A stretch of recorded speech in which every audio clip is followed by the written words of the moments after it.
اور سورہ واقعہ میں اصحاب الیمین کے نعمتوں کے ذکر کی فرمایا، یعنی سورہ رحمان میں، سورہ واقعہ میں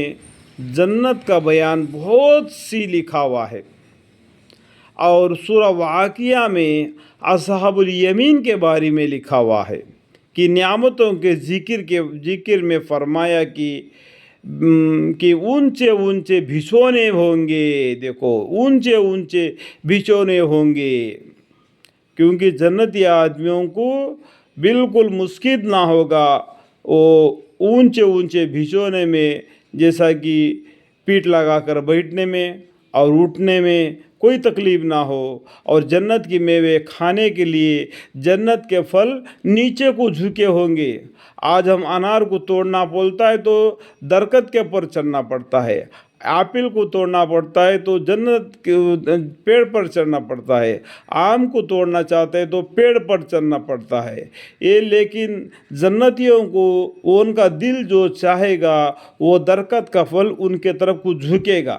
وہ کسی حالت میں جیسا چاہے ویسے میووں کو لے کے اللہ کا شکر گزار کرے گا۔ الحمدللہ رب العالمین۔ اللہ تعالیٰ دنیا میں دین اسلام کے راہ پر یعنی پیغمبر محمد مصطفیٰ صلی اللہ علیہ وسلم کے جو بتلائے ہوئے راہ پر اپنی زندگی گزار دیا، اللہ تعالیٰ نے مرنے کے بعد میں اس کو جنت میں ایسے ایسے نعمتیں دے دیں گے، اور حرص کرنے والوں کو اسی طریقے کا اسی حرص کرنا چاہیے،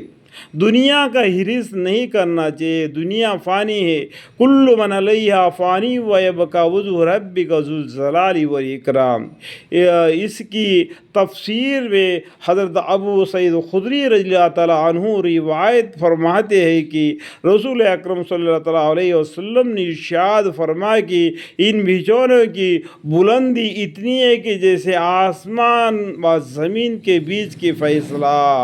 دیکھو اتنا بڑا جنت ہے، آسمان اور زمین کو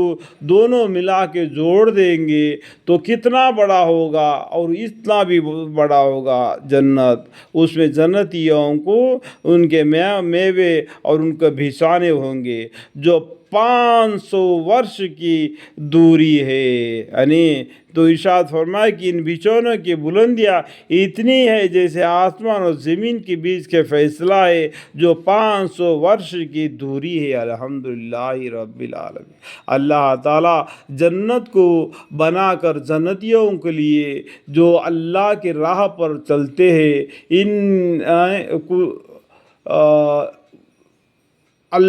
اطیعوا اللہ و اطیعوا الرسول، اور اللہ کی نافرمانی کرتے ہیں ان کے لیے جہنم بنائے رکھا ہے۔ آپ کو جہنم کے بارے میں بھی پہلا بیان فرما دیا گیا، اور اللہ کی جنت کے بارے میں یہ بیان فرمایا جا رہا ہے۔ اللہ تعالیٰ سب کو سمجھنے کی توفیق عطا فرمائے اور اعمال کی توفیق عطا فرمائے، آمین۔